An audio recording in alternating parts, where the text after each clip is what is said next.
एक दिन दारू पीने से, एक दिन एक चावल बोरी से हमारा पेट नहीं भरने वाला है।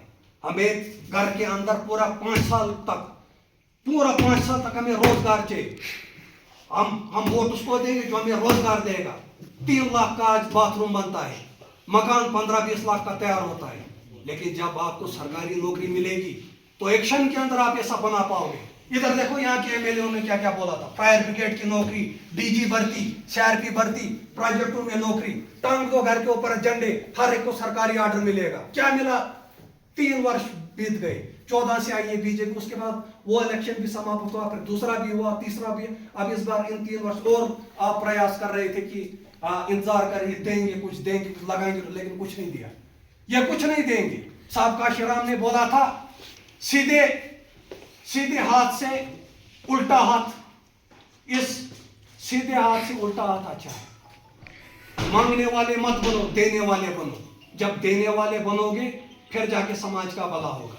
हमारे लोग उस टाइम भी क्या काम करते थे, जब कोई नेता मंत्री आता बस हाथ जोड़ते थे, दरी बिछाते थे, आज कुर्सियां बिछाने का काम करते हैं। लेकिन हमारा समाज और वैसा शोषित, वंचित, उपेक्षित रह गए। हमें और कुछ नहीं मिला। हमें वो सब कब मिलेगा? जब हम अपना लीडर तैयार करेंगे, जब हम अपना एक राजा तैयार करेंगे। वो लीडर कैसे तैयार होगा? जब आप गांव में अपना सरपंच बनाओगे, पंच बनाओगे, जिले झंडे के नीचे जो आपके लिए लड़ेगा। और सरपंच पंच होता है गांव का सीएम। आपने आज तक क्या ना क्या बनाया, सीएम ये बनाए, डीडीसी बनाए, सरपंच बनाए, पंच बनाए, लेकिन वो घर से थाने तक नहीं निकलते, वो घर से प्रोजेक्टों तक नहीं निकलते, वो घर से दफ्तरों तक नहीं निकलते किसी का काम करने के लिए। वो क्यों? वो दबे हुए हैं फूल वाले झंडे के नीचे, वो दबे हुए हाथ वाले झंडे के नीचे।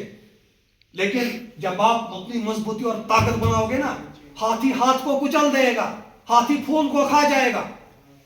हाथी फूल को चबा के गोबर की तरह कैसे निकालेगा? फिर डकार मार के गोबर से निकाल देगा फूल को। हाथ को कैसे कुचलेगा हाथी?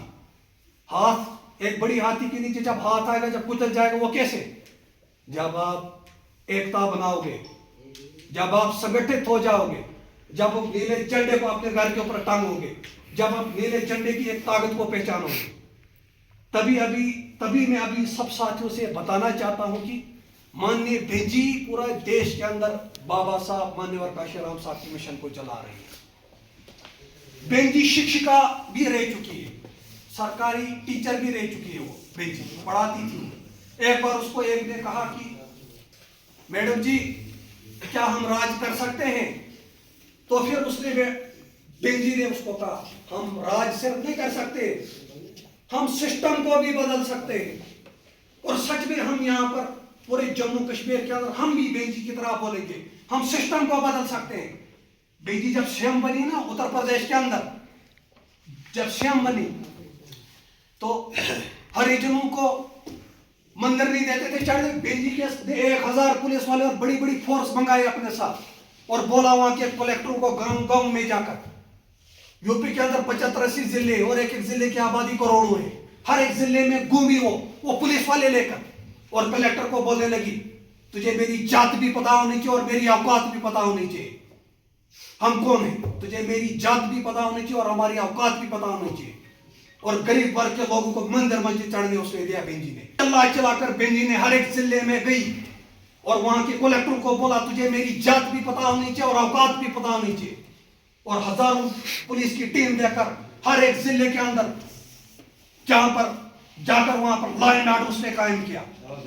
जहां पर बहू को, बेटियों को मारा जाता था, हत्याएं होती थी उनकी, बलात्कार होते थे, लेकिन बेंजी ने उतनी पूरी फोर्स लेकर हर एक जिले के अंदर कायम किया लॉ एंड ऑर्डर। और बताया उनको, कलेक्टर को भी, हमारी जात भी आपको पता होनी चाहिए और औकात भी पता होनी चाहिए। बाबा साहब ने हमें एक ऐसी शक्तियां, ऐसी ताकत प्रदान की है, अब हमारा समाज गुलाम नहीं रहेगा, अब हमारा समाज उठ रहा है, अब हमारा समाज लड़ेगा। इधर पूरा जिंदगी दिखाया इन्होंने, किसने? इन्होंने जातिवादी मानसिकता सोच रखने वाले लोगों ने। पहले 400 पार सीटें होती थी कांग्रेस को, कहां है आज कांग्रेस? मुंह के बल गिर जाती हर एक राज्य के अंदर, क्योंकि आप मान्यवर काशीराम साहब की भविष्यवाणी सत्य होने जा रही है।